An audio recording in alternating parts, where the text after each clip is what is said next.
이제 계시록 1장이 끝나고 2장부터 3장은 이제 일곱 교회에 대한 이야기가 나옵니다.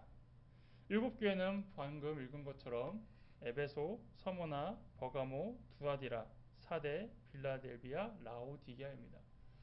저는 이것을 외울 때 앱서버 두서빌라 이렇게 외웠는데 빌라델비아 교회를 대부분 빌립보로 오해하는 분들도 많이 있습니다.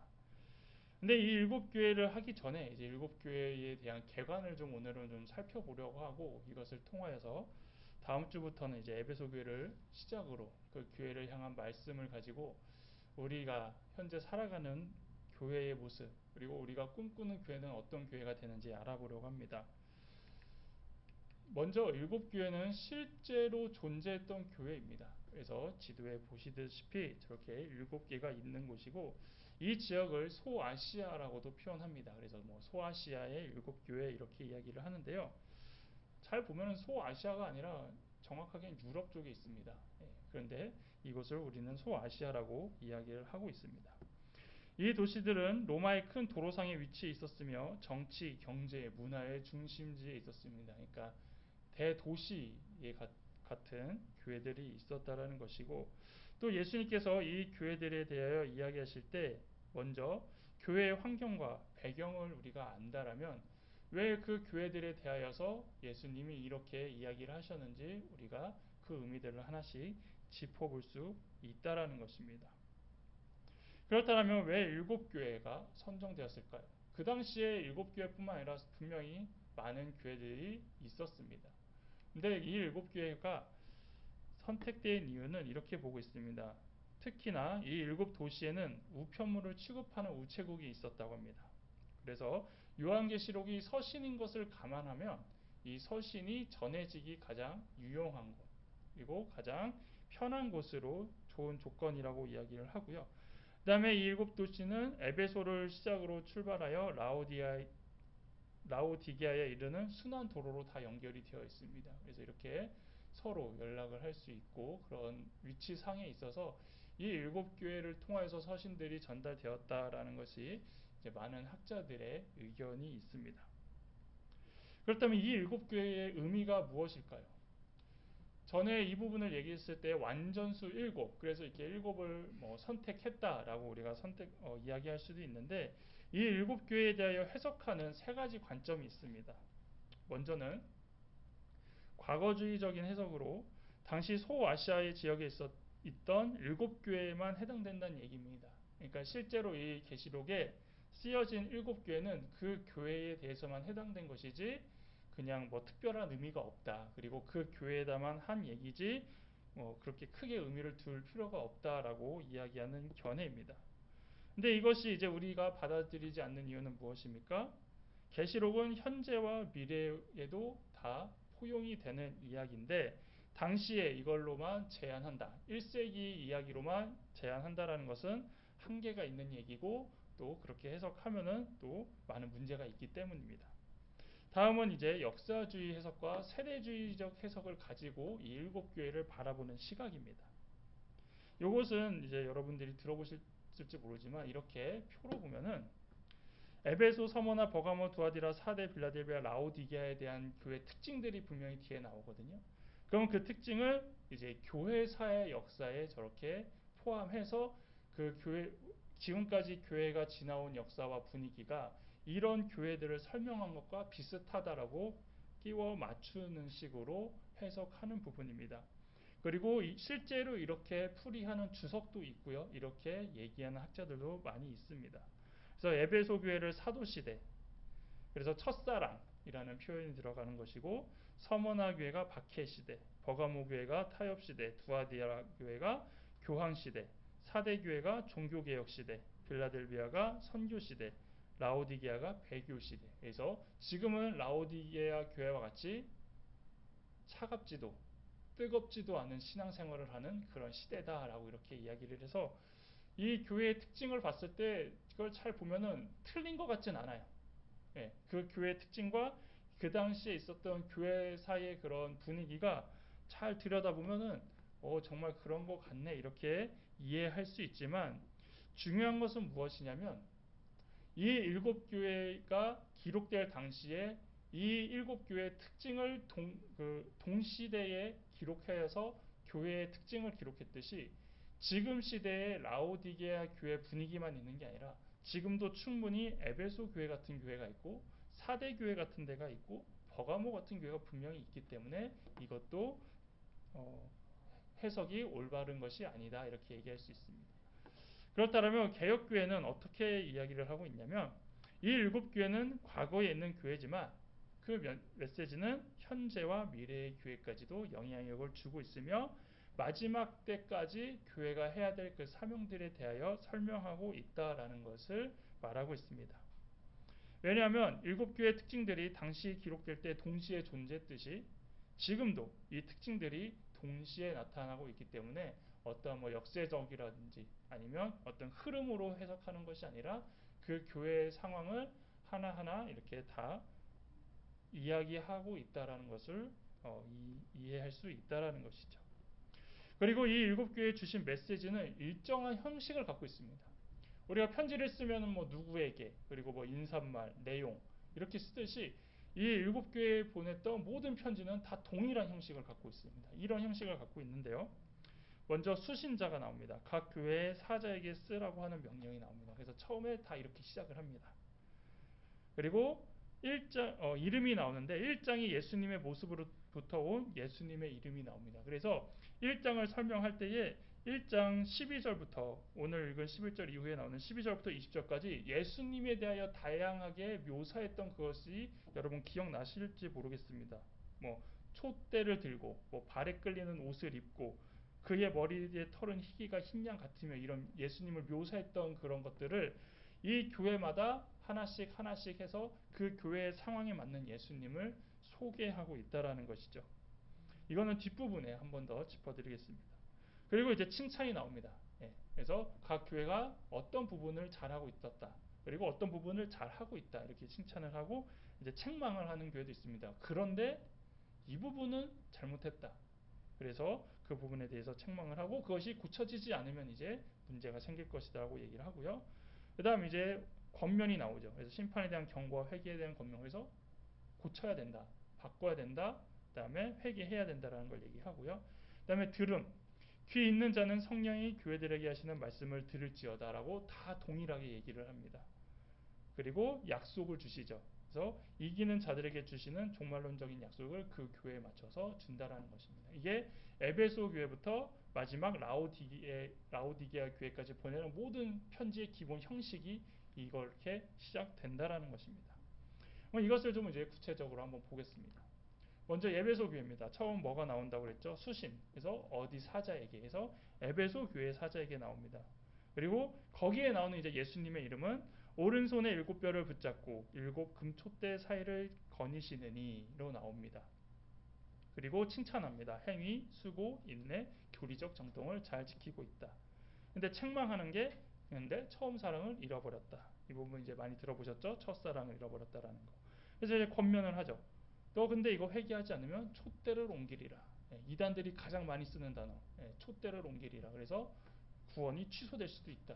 첫사랑을 회복하지 않으면 하나님이 너 버리는 거다. 이렇게 해석하는 그 부분입니다. 그리고 이제 들음. 동일하게 다 얘기하는 거. 귀 있는 자는 성령이 교회들에게 하시는 말씀을 들을지어다 해서 이렇게 되면 이제 어떤 약속을 주시냐? 하나님의 낙원에 있는 생명나무를 먹게 할 것이다. 이것이 이제 에베소 교회에 대한 편지의 내용이고요. 다음은 이제 서머나 교회입니다. 똑같이 서머나 교회 사자에게 전달을 하고요. 여기서의 이제 예수님의 이름은 처음이며 마지막이요 죽었다가 살아나시니. 그리고 여기서 칭찬합니다. 환난과 궁핍 가운데 있지만 실상은 부유하다. 근데 책망받지 않았어요. 잘하고 있었다라는 것이죠. 그런데 권면을 합니다. 고난을 두려워하지 말라. 죽도록 충성하라. 그리고 귀 있는 자는 성령이 교회들에게 하시는 말씀을 들을지어다 해서 어떤 약속을 주시냐면 둘째 사망의 해를 받지 않을 것이다 라는 것을 서머나 교회에다 얘기를 하고요. 다음 이제 버가모 교회입니다. 버가모 교회도 수신, 버가모 교회 사자, 버가모 교회에 보내는 것이고 여기는 이제 예수님의 이름이 좌우에 날선 검을 가지시니. 이제 기억이 조금씩 나시죠? 이렇게 예수님의 이름이 이렇게 들어가면서 어떻게 표현되는지. 이제 칭찬합니다. 사탄의 권자가 있는 곳에서도 그리스도의 이름을 굳게 잡았고 충성된 증인 안디바가 죽임을 당할 때도 믿음을 버리지 않았다. 그러니까 그 그 안에 교회에 소속된 사람들이 순교하고 죽어나가고 있는데도 교회가 끝까지 그걸 잘 지키고 있다라는 거. 그런데 책망합니다. 발람과 니골라당의 교훈을 지키는 자가 있다. 교회 안에 그러니까 거짓 교훈과 그런 것으로 흔들리는 게 있다. 그래서 권면하죠. 회개하지 않으면 검으로 싸울 것이다. 그리고 이제 또 이야기합니다. 귀 있는 자는 성령이 교회들에게 하시는 말씀을 들을지어다. 그럴 경우에 감추었던 만나 아무도 모르는 이름이 기록된 흰 돌을 내게 주겠다. 이렇게 말씀하십니다. 다음은 이제 두아디라 교회입니다. 두아디라 교회도 두아디라 교회의 사자에게 편지를 하고 거기 나오는 예수님은 그 눈이 불꽃 같고 그 발이 주석과 같은 하나님의 아들이 말합니다. 칭찬하죠. 사업, 사랑, 믿음, 섬김, 인내에 대해서 이야기를 하고 책망하기를 이세벨의 교훈을 따르는 자가 있다. 그래서 권면합니다. 회개하지 않으면 큰 환난 가운데 던짐 그리고 있는 것들을 굳게 잡고 가라는 것입니다. 그래서 이야기합니다. 귀 있는 자는 성령이 교회들에게 하시는 말씀을 들어라. 그러면 만국을 다스리는 권세, 철장, 새벽별을 주실 것이다. 다음은 사대교회입니다. 사대교회의 사자, 여기서는 하나님의 일곱 영과 일곱 별을 가지시니 그리고 칭찬합니다. 옷을 더럽히지 않은 자 몇 명이 있음. 그런데 책망하죠. 살았다 하는 이름을 가졌으나 죽었다. 그래서 회개하지 않으면 도둑같이 임할 것이고 그리고 권면합니다. 이제 들으라고 얘기합니다. 귀 있는 자는 성령의 교회들에게 하시는 말씀을 들어라. 그러면 흰 옷을 입을 것이요 내가 그 이름을 생명책에서 결코 지우지 아니하고 그 이름을 내 아버지 앞과 그의 천사들 앞에서 시인할 것이다. 다음 빌라델비아 교회는 역시 빌라델비아 교회 사자들에게 편지를 하고요. 여기서 나타나는 예수님은 거룩하고 진실하사 다윗의 열쇠를 가지니 그리고 칭찬합니다. 적은 능력을 가지고도 예수님의 말씀을 지키며 예수님의 이름을 배반하지 않았다. 여기도 책망받지 않았습니다. 그리고 권면합니다. 가진 것을 굳게 잡아 아무도 내 면류관을 빼앗지 못하게 해라. 그리고 말씀하시죠. 귀 있는 자는 성령의 교회들에게 하시는 말씀을 들어라. 내 하나님 성전에 기둥이 되게 하고 하나님의 이름과 새 예루살렘의 이름과 나의 새 이름을 그 위에 기록해 주겠다. 그리고 라오디게아 교회는 역시 라오디게아 교회 사자들에게 명령하죠. 아멘이시요 충성되고 참된 증인이시요 창조된 근본이신 이로 예수님을 소개하고 여기는 칭찬이 없습니다. 칭찬이 없는 유일한 교회 라오디게아 교회. 그리고 책망합니다. 미지근하고 곤고하고 가난하고 눈멀고 벌거벗었다. 이래서 현재 한국교회 모습과 비슷하다고 얘기하는 겁니다. 근데 꼭 여기만 이러지 않아요. 지금도 다양한 책망을 받듯이. 예. 그래서 권면하죠. 금과 흰옷과 안약을 사라. 열심을 내고 문 밖에 있는 그리스도를 영접하라. 그래서 귀 있는 자는 성령이 교회들에게 하시는 말씀을 들을지어다 내 보좌에 함께 앉게 하여 주겠다라고 얘기를 합니다.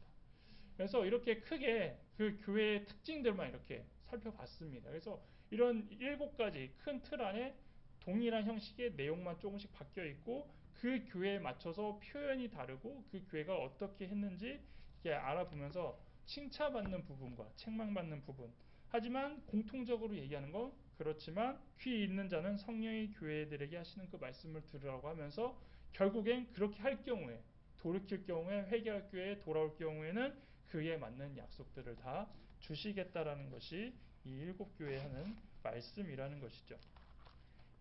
그래서 각 교회에서 나오는 이 예수님의 모습을 한 번 더 정리를 하면 이렇습니다. 에베소 교회는 오른손에 있는 7별을 붙잡고 7 금촛대 사이를 거니시느니 그래서 1장 20절에 이렇게 되어 있고 이것을 2장 1절 에베소 교회에 표현하고 있고요. 서머나 교회는 처음이며 마지막이요 죽었다가 살아나시니 이거는 1장 17절에 그렇게 되어 있습니다. 그리고 2장 8절은 이제 서머나 교회에 하는 편지 내용이고요. 버가모 교회는 좌우의 날성검을 가지시니 1장 16절에 그렇게 표현되어 있고 이제 2장 12절은 버가모 교회에 대한 이야기고요. 두아디라는 그 눈이 불꽃 같고 그 발이 빛난 주석과 같다. 그래서 1장 14절에서 15절에 그렇게 표현되어 있고 2장 18절에 이제 두아디아 교회에 대한 이야기. 사대 교회는 하나님의 7영과 7별을 가지신 이는 1장 16절에 그렇게 기록되어 있고 이제 3장 1절 사대 교회를 이야기할 때 나옵니다.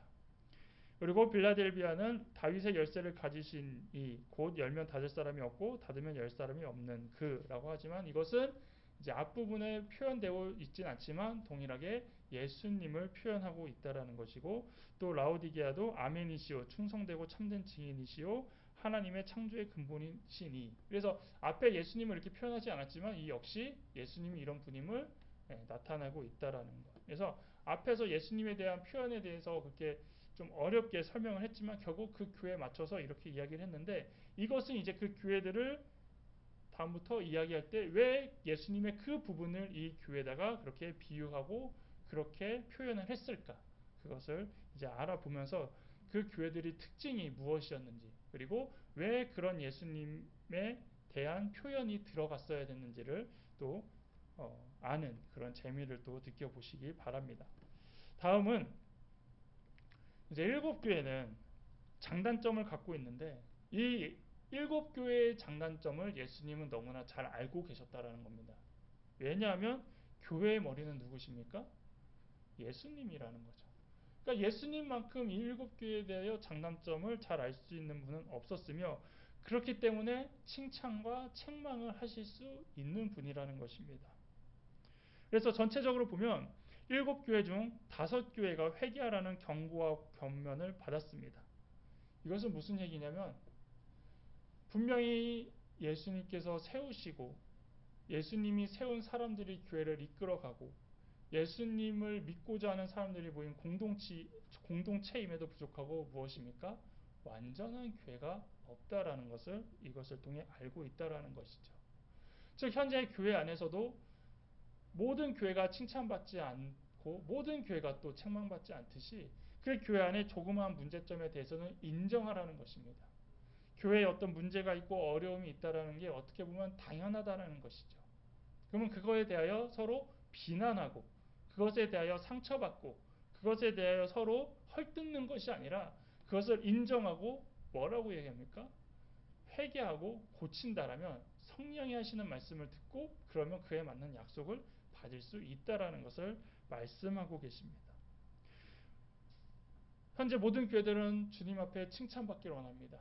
전도 많이 했고 예배 잘 드리고 봉사 많이 하고 그런데 이 일곱 교회들이 혼나는 이유를 잘 보면 대부분 어떤 교리적인 문제 그리고 그 안에 어떤 질서의 문제로 혼난다라는 것이죠.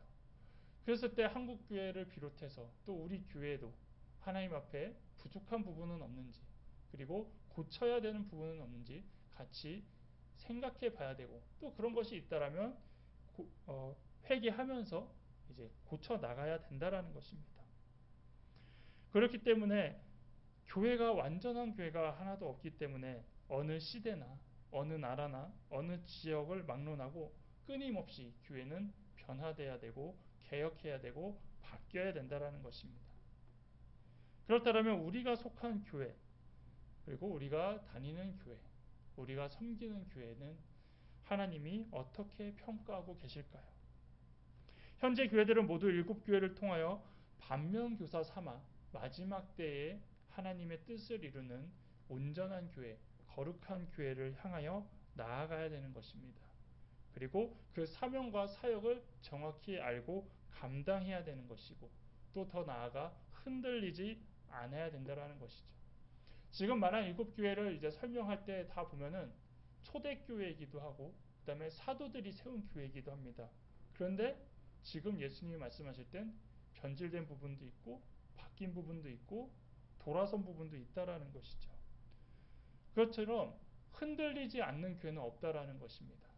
그럼 이것을 우리는 인정하고 그것을 대하여 주님 앞에 내놔야지 그것을 도리어 이제 거부하고 그것을 무시하고 그것을 당연하게 생각할 경우에는 이제 큰 문제가 생긴다라는 것이죠. 이미 교회들의 입지와 이미지가 현재 많이 좋아지지 않았지만 그럼에도 예수님께서 교회의 머리가 되시기 때문에 지금도 든든히 굳건히 버틸 수 있다라는 것입니다. 앞으로 살펴볼 교회를 통하여 우리 교회와 우리의 신앙은 어느 교회와 비슷하고 그리고 어떤 교회의 모습으로 되어 있는지 한번 살펴보면서 칭찬받는 부분은 이런 부분은 우리도 칭찬을 받겠구나. 또 고쳐야 될 부분은 이런 부분은 우리가 고쳐야겠구나.